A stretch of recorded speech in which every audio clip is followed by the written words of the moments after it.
Electron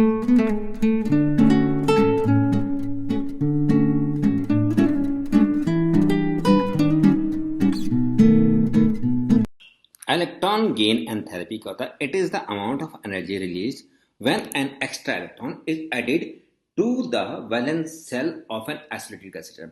जब gases atom कोई है उसमें जब एक एक्स्ट्रा इलेक्ट्रॉन ऐड होता है तो कुछ अमाउंट ऑफ एनर्जी रिलीज होती है। उस अमाउंट ऑफ एनर्जी जो रिलीज होती है उसे हम कहते हैं इलेक्ट्रॉन गेन एंथैल्पी। ओके, तो the electron gain enthalpy may be positive may be negative. Normally it is negative, ठीक है, हमेशा अमाउंट ऑफ एनर्जी रिलीज होती है। लेकिन इन केस ऑफ सक्सेसिव, जब दूसरा होगा तो क्या हो, जब दूसरा इलेक्ट्रॉन ऐड होगा तो there will be force of repulsion between the electron जो पहला गेन हो चुका और जो दूसरा जो ऐड गेन होता है, इसलिए उसमें जो सेकंड इलेक्ट्रॉन एंथैल्पी पॉजिटिव होती है। For example in case of oxygen, oxygen case में पहले जो हमको पता है ओ को 2 इलेक्ट्रॉन चाहिए होते हैं। पहला इलेक्ट्रॉन आया तो एनर्जी जो इलेक्ट्रॉन गेन एंथैल्पी नेगेटिव हुआ, फिर एक और आया तो जो आया हुआ है वो क्या करता है, उसको रिपेल करने की कोशिश करता है, तो इसलिए उसमें हमको कुछ अमाउंट ऑफ एनर्जी रिक्वायर्ड होता है, इसलिए it is your positive. Second axis gain is positive. The answer is that because of the your repulsion force. Okay. अब दूसरा आता है the electron gain enthalpy is, जो नेगेटिव होता है, नेगेटिव मैक्सिमम होता है हेलोजेंस के लिए। सिर्फ एक इलेक्ट्रॉन नहीं चाहिए, उनको एक इलेक्ट्रॉन रिक्वायरमेंट होता है, इसलिए वो ज्यादा अमाउंट ऑफ एनर्जी रिलीज करते हैं। While it is positive, highly negative for halogens and highly positive for कौन, इनर्ट गैस। इनर्ट गैस को तो इलेक्ट्रॉन ऐड होता ही नहीं है, इसलिए उसके लिए ये पॉजिटिव होता है, हाईली पॉजिटिव। ओके, तो द इलेक्ट्रॉन गेन एंथैल्पी ऐसे वो है।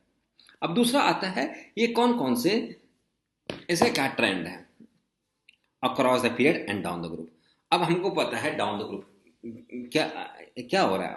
Down the group electron gain enthalpy while moving down the group generally become less negative and while going across the period it become more negative.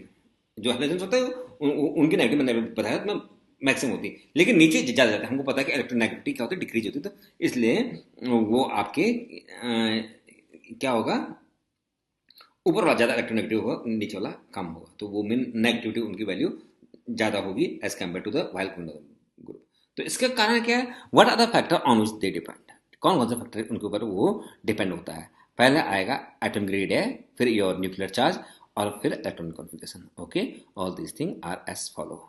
पहला आता है atomic radius. Atomic radius या atomic size क्या होता है, देखो जितना बड़ा साइज होगा तो मीन उतना मुश्किल है इलेक्ट्रॉन को गेन करने की। न्यूक्लियर चार्ज कम होगा, वो मीन न्यूक्लियर से चार्ज बाहर की ओर कम लगेगा, तो जो इनकमिंग इलेक्ट्रॉन आसानी से नहीं आ पाएगा, तो इसलिए the greater is the size the smaller will be the electron gain enthalpy. अब nuclear charge, second is nuclear charge. If the nuclear charge is very high, यदि न्यूक्लियर चार्ज ज्यादा होगा तो आसानी से वो जो इनकमिंग इलेक्ट्रॉन आराम से वो पकड़ लेगा, तो इसलिए जो इलेक्ट्रॉन गेन एंथैल्पी क्या होगा, मोर नेगेटिव होगा। और तीसरा case already I told you, half filled and fully filled are highly stable.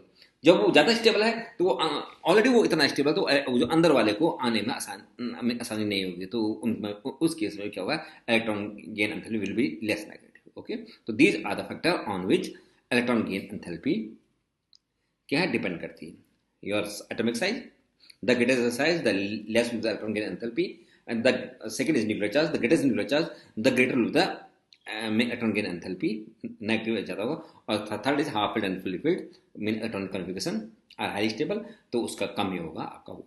Okay, now there are some exception for this. Okay, there are two thing which you is very important for the reasoning लिए बहुत important. जो अब मैंने क्या कहा भी, जो electron gain enthalpy नीचे की ओर डिक्रीज होता है, लेकिन in the case of second period oxygen है और उसके नीचे आता है सल्फर, और फ्लोरीन है, फ्लोरीन नीचे क्या आता है, क्लोरीन आता है। तो हमें ये पता है कि देखो सेकंड पीरियड का एटॉमिक साइज सबसे छोटा होता है, तो फ्लोरीन का साइज बहुत छोटा है, ऐसा पकड़ रखा है। तो देखो साइज ये है और ये क्या है, चारों ओर इसके ओर क्या है, इलेक्ट्रॉन्स घूम रहे हैं, तो जो अंदर वाला जो इलेक्ट्रॉन आ रहा है वो उसको अंदर आने नहीं देते हैं, हम वो उसे क्या करते हैं, रिपल करते हैं। तो इसलिए उसकी इलेक्ट्रॉन गेन एंथैल्पी जो है फ्लोरीन की इज आई मीन ज़्यादा है, is less than as compare to chlorine. Mean chlorine की ज़्यादा है electron gain enthalpy as compare to fluorine due to the small size और ऑफ फ्लोरीन। ओके, होनी चाहिए इलेक्ट्रॉन गेन एंथैल्पी किससे ज़्यादा, किससे ज़्यादा होनी चाहिए फ्लोरीन की, लेकिन होती क्लोरीन की। Okay, the reason for this is that the atomic size. Same is the case with oxygen and sulphur. होनी चाहिए थी सल्फर की ज़्यादा, लेकिन होती ऑक्सीजन की due to its small size. Okay, तो hence chlorine is having the most electron gain enthalpy, सबसे ज़्यादा इलेक्ट्रॉन गेन एंथैल्पी पूरे आपके पीरियड ग्रुप में सबसे ज़्यादा हो जो एलिमेंट में होती है वो होती है क्लोरीन की। ओके, होनी चाहिए थी फ्लोरीन की, लेकिन होती क्लोरीन की। The reason for this I have already told. Okay, that's is your electron gain enthalpy. Okay.